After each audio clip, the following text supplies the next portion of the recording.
那这个工程呢，大概有383公尺的一个护岸的一个整治。那其中呢，我们还有再加上32座的一个固床工。那我们在旁边的一个护岸整理完之后呢，也铺设了一个稻草席。那我想这个工程完成之后呢，能确保我们整个松脚溪还包含它主流的一个避免土石冲刷，保护我们河岸的一个安全。那它在整个河道整治完成之后，当然对我们的那个二仁溪的下游来讲，它也确实有做到一个保护的一个程度，它避免土石的一个冲刷，而且它增加一个河道的一个通洪断面。感谢市政对那个野溪的整治原本像如同后面这样子杂草丛生了那个水位一直在高涨没有疏浚那个淤土淤泥特别的多了其实百姓最怕就是淹水淹水一到的话，整个财产整个家住屋都很难去解决了。所以透过这次野溪的整治造福地方所有的百姓的福祉。掌握市政3分钟，台南进步向前冲。欢迎收看市政3分钟。近年来，极端气候常形成短时间暴雨，造成山区土沙冲刷及淤积，引发下游大规模灾害。台南市山坡地范围占总面积的38%，山区范围广阔，因此山坡地的野溪治理相形重要。台南市政府将持续争取经费挹注，加速完成山坡野溪治理工作，来降低坡地灾害发生几率，让市民生活更安全。来听听韦哲市长怎么说吧。关庙区田中1号桥的这个上下游整治可以得到一个非常明显的这明显的一个对比，在桥的上游段就是完全是杂草丛生。然后这个完全是土堤，然后其实也没有土堤，是土的岸，河岸。那在这野溪是无名野溪这种无名野溪坦白讲是很多的如果说不好好整治的话，就土石会一直崩落下来造成夹带大量的泥沙，一直到下游的河段，那河岸河床就会垫高，那每次整治就是旷日费时，而且事倍功半。那如果我们在上游先把它这个整治起来，可以看到这个桥的一边上游段是还没有整治，下游段就已经整治了，就完全有天壤之别。总之要把过去常常发生的这个水患在今年未来能够降到最低，对民众的生命财产安全的保障是提高到最高。我们会再努力，这种治水的工作没有最好了，只有更好。那唯有持续的投入这个经费，以及我们好好的自主管理会做好。我们地下游有很多防灾社区，那上游有很多野溪整治，从民众自发的防灾意识跟我们上游的政府的这个工程努力，你希望能够治山防洪的工作能够有一次比一次更好的这个成果。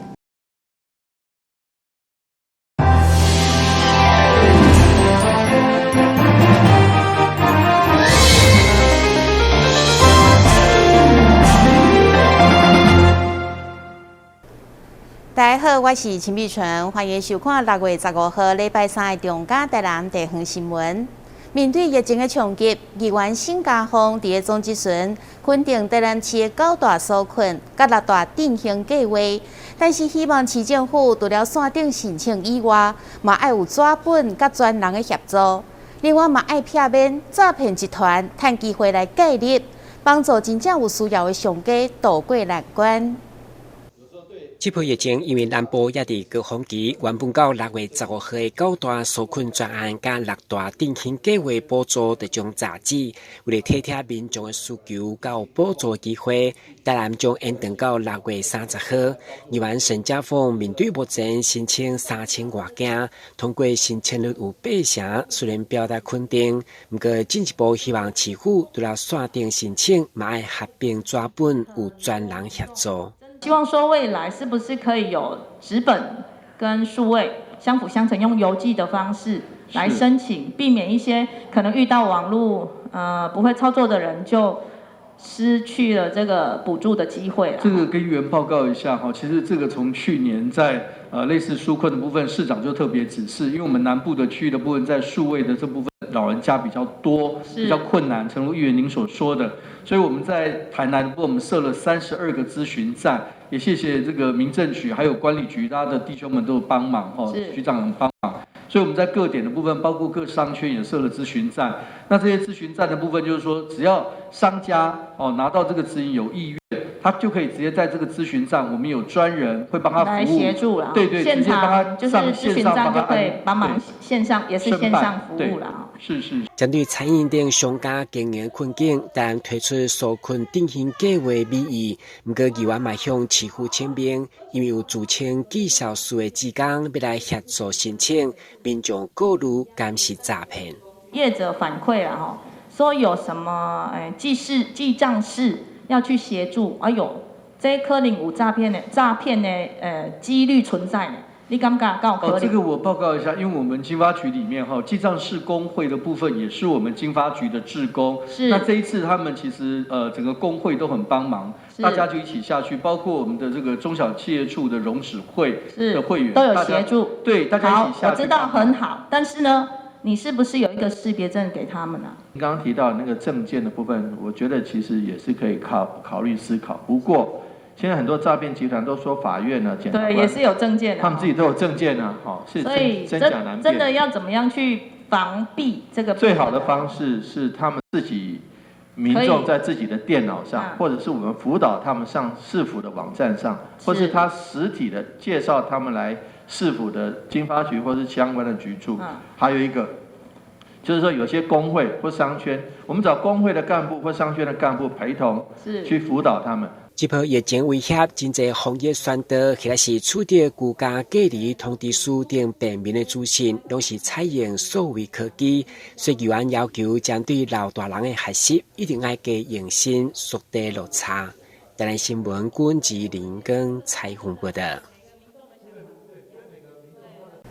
议员吕维英在总质询的一开始，就批评国民党台南市长参选人谢龙介制造谣言、恶意放毒，所以伊马上和市长黄伟哲一罐消毒水，表示要对抗外污。对此，谢龙介表示，这是选举的动作，伊未回应。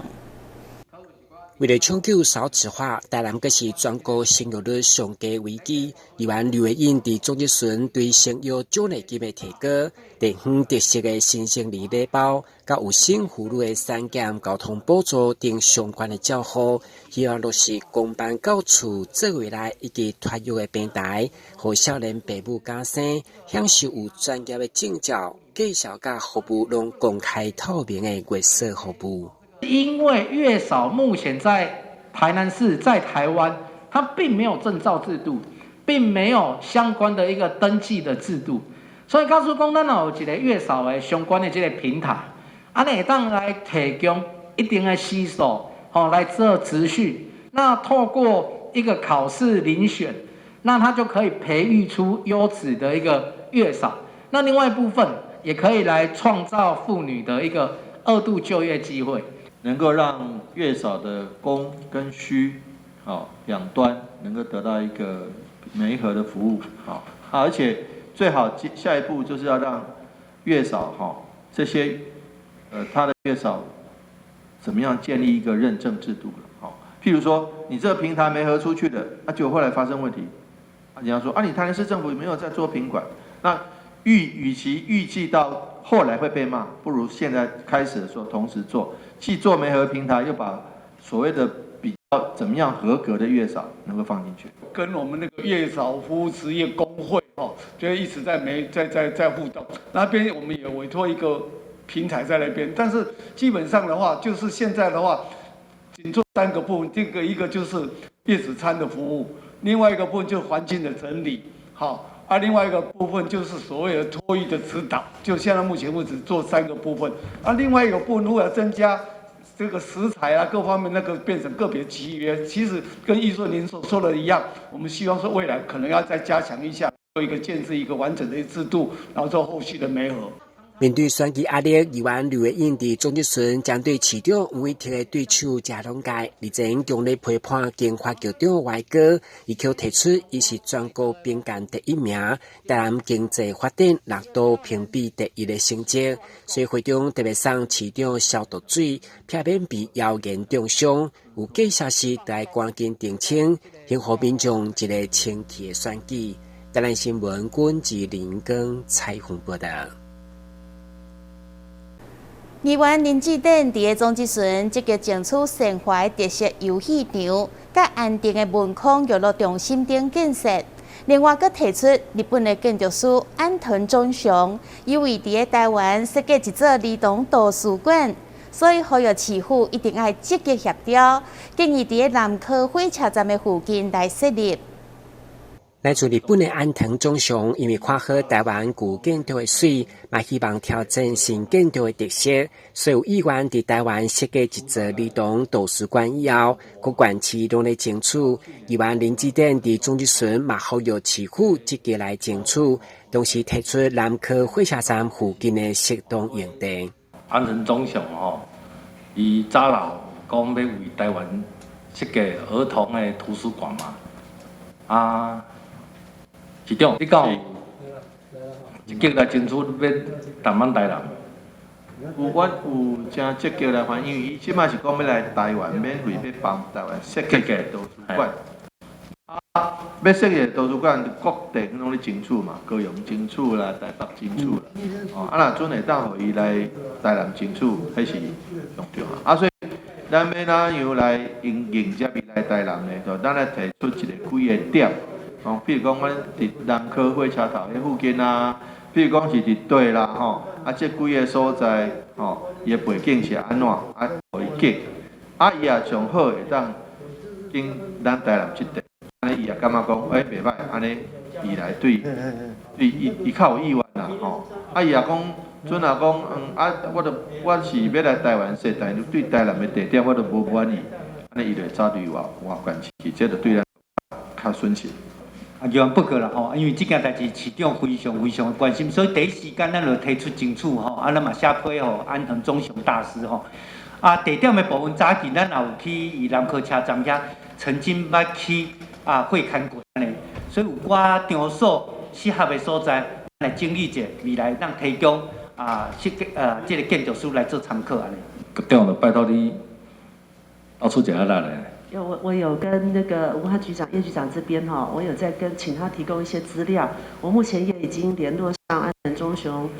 事务所他们有意愿。那我们也在规划把一些细节，他们希望先知道一些细部的资料，包含说地点在哪里，那大概我们预计要建设的期程，还有包含说我们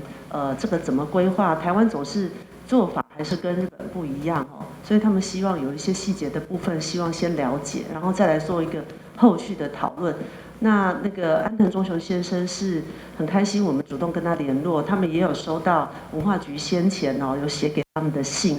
所以我们后续的这一个联系也会由我们当做一个总窗口，因为管理局也有日语的人才那后续也会协助文化局来做一些联系的工作。除了争取特色的儿童图书馆以外，议员嘛争取善化区的图书馆、安定区的文康娱乐中心，同时要求善化区要有一个特色游戏场，要求市府苏克伫文昌里公立预定地以及连大里公宅地方地来一并考量兴建。台南新闻管制林银根采访报道。台南市体育局将伫7月1号成立。台南市政府特别先举办体育局新任局长报答进前的见面会，由市长黄伟哲宣布体育局长的人选，由现任台南市体育总会秘书长陈良乾来担任。成立体育局一直是台南市府会所重视的。县市合并以来，各项国内外重要的比赛拢有真好的成绩。市长黄伟哲表示，新成立的体育局专业组织架构包括运动设施甲产业科、竞技运动甲学校体育科以及专门运动科，将成为体育政策推动的铁三角。那现在6都大概5都都有体育局了或是运动局。我们希望说这些都能够让我们国家对于体育的重视以及对于选手的重视。除此之外呢，我们相信大家都喜欢运动，为了提倡全民运动，我们还会陆陆续续争取全民运动馆或类似全民运动馆的这个设立，这也是体育局将来要施政的重点。陈良乾已经推动台南市的体育发展真侪年，伫中央甲地方都有真丰富的体育行政经验。陈良乾感谢市长的肯定，伊将伫上任了后推动8大施政重点。那我们现设施方面，在109年的时候，我们前瞻1期的有28处的运动场馆已经完成，那前瞻2期的还有27处的运动场馆也陆续征集到经费，现在在兴建中。所以我未来有几件的这个重大的这个政策，我希望我能够在我的手上把它做好，让我们市长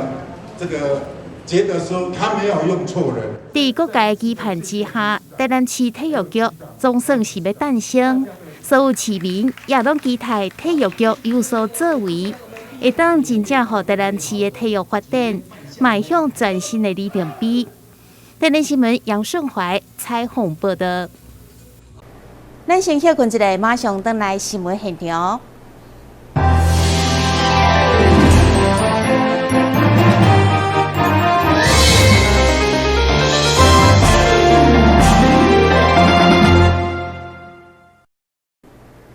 由台南市理小发展协会甲台南市屏东同乡会合办的南屏传爱关怀理小众义团成的活动，6月15日在中头社区活动中心举行。透过活动，互弱势青少年会当拜师学习，传承别种的技艺，佮将成果分享给社区的长辈。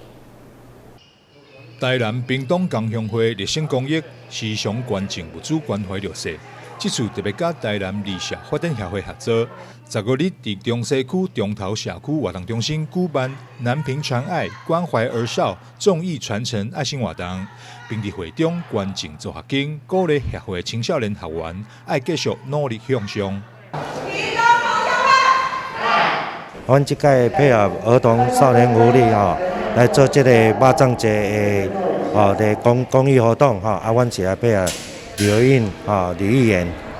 一起来把这代志做圆满来照顾这个青少年一寡福利甲一寡有啥物需要，随阮斗相共的这个把这代志来做圆满安尼。成立18档的台南市理社发展协会，伫创会理事长以及历任理事长的共同努力之下，已经成功带领数百位青少年行回正途，伟大付出，使人钦佩。通常我们常在想，青少年自己不变好、不做好是活该，我们不应关心他。其实他们内心世界也很渴望、希望人家关心。然后我们协会就是从事辅导他们就学跟就业往正路去走。我们协会成立18年来，已经帮忙了